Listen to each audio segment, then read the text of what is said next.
Hello guys, जैसा कि आप सुन सकते हो ये मेरी बिल्कुल रॉ वॉइस है। इसमें मैंने कोई एडिटिंग नहीं करी है, इवन बैकग्राउंड नॉइस भी आ रही हुई थोड़ी थोड़ी। अब ये जो वॉइस है ये एडिटेड की हुई है और इस वॉइस को मैंने एडिट किया है अपने ही मोबाइल में। ना ही मैंने कोई पीसी यूज़ किया है, ना ही मैंने कोई लैपटॉप यूज़ किया है। मैंने किया है एक मोबाइल और उसमें एक है लेक्सिस ऑडियो एडिटर, उसका यूज़ करके मैंने इस वॉइस को एडिट करा है। आज मैं आपको बताने वाला हूँ कि लेक्सिस ऑडियो एडिटर का यूज़ करके आप अपनी वॉइस को कैसे क्रिस्टल और क्लियर बना सकते हो। बिफोर हम कोई एडिटिंग पे जाएं उससे पहले हम समझ लें कि हमें वॉइस को रिकॉर्ड कैसे करना है। रिकॉर्ड करने के लिए हमारे 2-3 पैरामीटर्स हैं जिस पे आपको ध्यान देना होगा। सबसे पहले आप ट्राई करिए कि आप जब रिकॉर्ड करते हो तो कोई शांत वातावरण में या शांत एटमॉस्फेयर में रिकॉर्ड करो ताकि कोई नॉइस ना हो, ज़्यादा नॉइस ना हो। आपके लिए बेटर होगा, आपकी वॉइस के लिए भी बेटर होगा वो। और दूसरा दोस्तों, जब भी आप रिकॉर्ड करते हो, अगर आपका फेसलेस चैनल है तो ट्राई करो कि आप जब भी रिकॉर्ड करो आप कबर्ड के सामने खड़े होकर रिकॉर्ड करो, ताकि हमारी जो वॉइस है वो ज़्यादा ट्रेवल नहीं करती। हमारे कपड़े जो हैं, हमारे कुशन्स होते हैं वो एब्जॉर्ब कर लेते हैं, वो एको नहीं आने देते हैं हमारी रिकॉर्डिंग में। और थर्ड पॉइंट, जब भी आप रिकॉर्ड करें रिकॉर्डिंग डिवाइस और आपके माउथ के बीच में कम से कम 6 से लेकर 10 सेंटीमीटर का गैप होना चाहिए, ताकि आपकी हम जो ब्रीथ करते हैं वो हमारी डिवाइस कैप्चर ना करे। और चौथा पॉइंट, और ट्राई करें कि आपकी रिकॉर्डिंग डिवाइस पे पफ फिल्टर हो, जैसा कि मेरे माइक पे पफ फिल्टर लगा हुआ है। अगर आपके पास पफ फिल्टर नहीं है तो आप यूज कर सकते हो सॉक्स का, वो भी है जब पफ फिल्टर काम करता है। अब चलते हैं सीधा हम वॉइस की एडिटिंग पे। दोस्तों आ जाएंगे हम अपनी मोबाइल स्क्रीन में और वहाँ पे हम खोल लेंगे अपना प्ले स्टोर।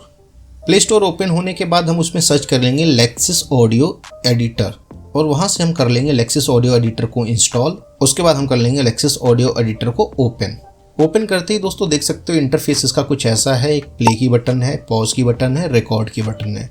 आप इसमें रिकॉर्डिंग भी कर सकते हो। फिलहाल मैं अपनी वॉइस को करूँगा इंपोर्ट, तो जाऊँगा मैं ओपन वाले ऑप्शन में और ओपन विद फाइल मैनेजर जो ऊपर कॉर्नर में दिखा रहा है वहाँ पे करूँगा क्लिक। ऐसा कुछ इंटरफेस खुलेगा। मैं आ जाऊँगा अपनी डिवाइस को करूँगा सिलेक्ट, Redmi Note 10 Pro।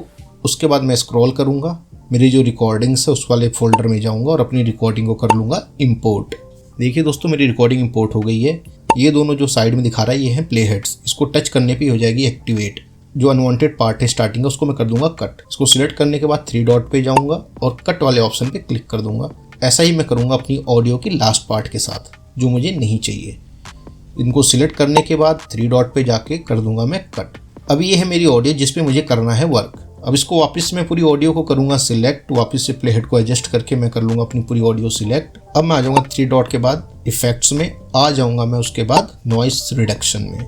जैसा कि दोस्तों आप देख सकते हो जो थ्रेशोल्ड वाला ऑप्शन है इसको आप अगर कम करोगे तो कम नॉइस जाएगी, अगर इसको आप बढ़ा दोगे तो ज़्यादा नॉइस आपकी क्लिप से हटा देगा।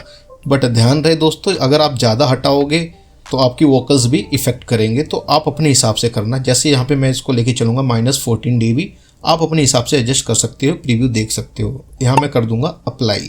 ये देखिए दोस्तों वेव फॉर्म छोटी हो गई क्योंकि इसमें से नॉइस हट गई है। अब वापस इसको सिलेक्ट करने के बाद मैं जाऊंगा इफेक्ट्स में। इस बार मैं आ जाऊंगा इक्विलाइजर एंड एम्पलीफायर वाले ऑप्शन में। दोस्तों इसमें जो लेफ्ट साइड है वो होती है हमारी बेस की, जो राइट साइड है वो हमारी ट्रिबल की। अगर आपकी आवाज़ भारी है तो आप ट्रिबल को छेड़ के काम कर चला सकते हो। अगर आपकी आवाज़ थोड़ी पतली है उसमें बेस लाना है तो आप बेस वाले ऑप्शन को ऊपर नीचे कर सकते हो। मैं अपने हिसाब से सेटिंग्स को एडजस्ट कर लेता हूँ, आप अपने हिसाब से करके देख सकते हो। नीचे प्रीव्यू का ऑप्शन आता है तो आप उससे चेक भी कर सकते हो लाइव की क्या इफेक्ट पड़ रहा है। जब मेरी सारी सेटिंग्स हो जाएंगी अब मैं इसको कर दूंगा मैं अप्लाई पे क्लिक। अप्लाई क्लिक होती है दोस्तों देखिए वेव फॉर्म में थोड़ा चेंजेस आया है। वापस से मैं जाऊंगा 3 डॉट वाले ऑप्शन में, इफेक्ट्स में आऊंगा। इस बार मैं आ जाऊंगा नॉर्मलाइज में, ताकि मेरी जो वोकल्स हैं वो एक समान हो जाए, हाई और लो दोनों टोन्स मैच कर जाए। वापस से मैं जाऊंगा 3 डॉट में, इफेक्ट्स में। अब मैं आ जाऊंगा यहाँ पे कंप्रेसर में और मैं कंप्रेसर को कर दूंगा अप्लाई। वापस से मैं आ जाऊंगा इफेक्ट्स में। इस बार मैं आ जाऊंगा इक्विलाइजर एंड एम्पलीफायर वाले ऑप्शन में फिर से। दोस्तों जैसा कि मैं करता हूं हर बार अपनी ऑडियो के साथ। अब जैसे मेरी आवाज़ भारी है तो मैं अपनी इसमें ट्रिबल को बूस्ट करूंगा। अगर आपकी आवाज़ पतली है तो आप बेस को बूस्ट करना, अगर भारी है तो ट्रिबल को बूस्ट करना। ये देखिए इसको बूस्ट करते ही वेव फॉर्म कितनी ब्रॉड हो गई है। अभी मेरी ऑडियो तैयार है, इसको मैं कर लूंगा एक्सपोर्ट। इंपोर्ट मिक्स वाले ऑप्शन में जाऊंगा मैं और इसमें एक नाम देके इस फाइल को मैं कर लूंगा एक्सपोर्ट। दोस्तों जैसा कि आपने देखा लेक्सिस ऑडियो एडिटर से वॉइस को एडिट करना कितना ईजी है, ठीक वैसे ही ईजी है इस चैनल को सब्सक्राइब करना। अगर आपको ये वीडियो पसंद आई है तो नीचे लाइक करें और कमेंट करें आप कौन सा ऑडियो एडिटर अभी तक यूज करते आ रहे हो। और अगर आपको YouTube पे आना है और YouTube के डार्क साइड्स के बारे में आपको नहीं पता तो उसकी वीडियो यहीं कहीं आ रही है। तो मिलता हूं मैं उसी वीडियो में। Till then keep creating, keep growing.